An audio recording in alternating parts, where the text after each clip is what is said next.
Il-ħsara li qed issir mill-power stations f'pajjiżna fuq is-saħħa tal-bniedem u fuq l-ambjent qed tiswa lil pajjiżna mal-180 miljun euro. Dan joħroġ minn studju tal-Aġenzija Ewropea tal-Ambjent li jikkonferma wkoll li l-ispiża f'pajjiżna hija s-seba' l-ogħla minn fost is-27 pajjiż membru tal-Unjoni Ewropea. Ir-rapport tal-Aġenzija Ewropea tal-Ambjent huwa importanti biex jagħti indikazzjoni mhux biss tal-livell ta' tniġġis fil-pajjiżi iżda ta' kemm dan it-tniġġis jiġi jiswa lil pajjiżi mill-lat ta' effetti fuq is-saħħa u l-ambjent. Ir-rapport jindika li fil-każ ta' pajjiżna l-art tniġġis ġej mill-power stations u mhux minn traffiku jew fatturi oħra li f'lajn jidhru li qed iniġsu.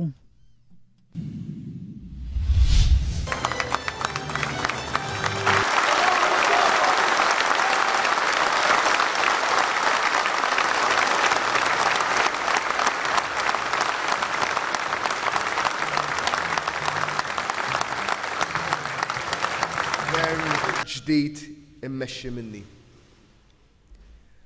Bla l-ebda dubju. ċertezza, bi pjan, b'realiżmu u b'sostenibilità. Ħajkun qiegħed inaqqas il-kontijiet tad-dawl u tal-ilma. Gvern ġdid għal Joseph Muscat ikun ċar u realistiku u jnaqqas il-piżijiet minn fuq il-familji. Mhux se jkun gvern li minna ħajati u minna oħra jieħu. Dan kollu se jsir mingħajr ħtieġa li jiżdiedu t-taxxi u mingħajr ma titpoġġa f'periklu s-sostenibilità tal-Ene Malta.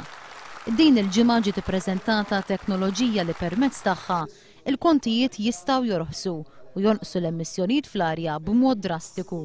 Dan kollu jagħti raġun lill-Partit Laburista. Issa qed nagħtaw raġun il-kontijiet tad-dawl veru jistgħu jorħsu. Veru jistgħu jorħsu. Min jaħseb li dak li ntqal din il-ġimgħa huwa l-uniku ħsieb li għandu l-Partit Laburista għal Joseph Muscat huwa żbaljat għaliex din hija biss waħda minn bosta possibilitajiet li l-Partit Laburista qed iħares lehom.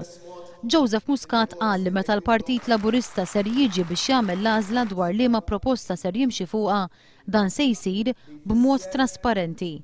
Assigura wkoll li l-possibiltajiet li qed jistudja l-Partit Laburista huma konformi mal-proposta l-oħra tal-Partit Laburista li l-Power Station ta' Dellimara tibda taħdem bil-gass. Fakkar ukoll li proposta oħra li qed jagħmel il-Partit Laburista f'dan il-qasam hija li jkun hemm persuna waħda responsabbli mill-qasam tal-enerġija. Dan għaliex il-Partit Laburista jemmen li dan huwa settur kruċjali għall-familji, għan-negozji u għall-ambjent ta' pajjiżna.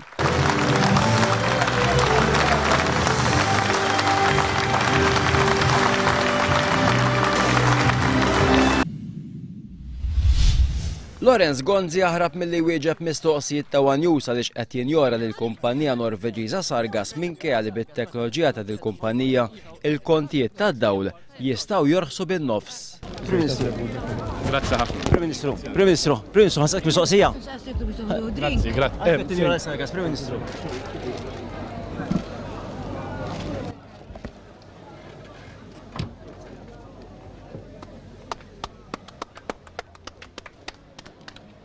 Fl-aħħar sigħat l-ogħla uffiċjali ta' Sargas kienu f'Malta fejn ippreżentaw pubblikament l-istess proġett ta' impjant ġdid li kien ippreżentat lill-Prim Ministru 18-il xahar ilu.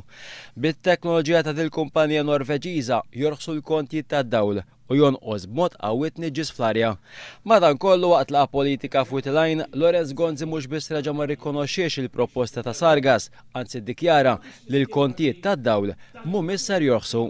Fl-istess ħin iżda skont il-Prim Ministru din is-sena kienet sena ta' records. Għal 3 snin, budget wara ieħor, sena wara oħra, aħna nkunu nistgħu niġu qudiem il-poplu tagħna u kull sena ngħidulkom rekord fit-turiżmu, rekord fl-impjiegi, rekord fl-edukazzjoni, rekord fil-gradwati, rekord fl-esportazzjoni.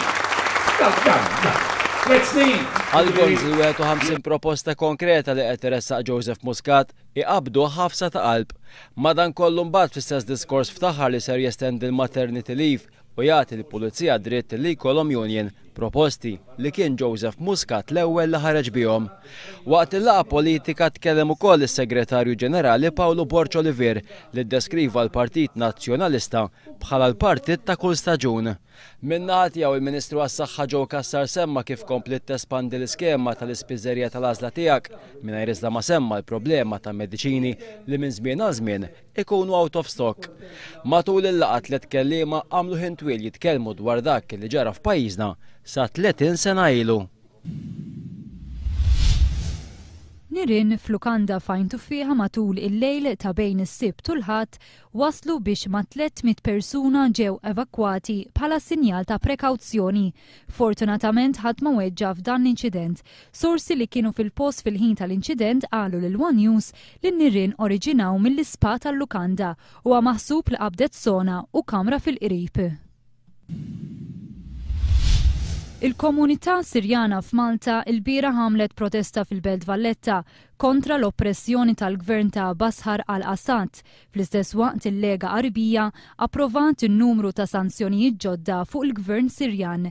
Persuni preżenti għal dawn il-protesti irrakkuntaw l-esperjenza tagħhom meta kienu fis-Sirja u tħassib tagħhom għal qraba tagħhom li jinsabu maqbuda fil-pajjiż.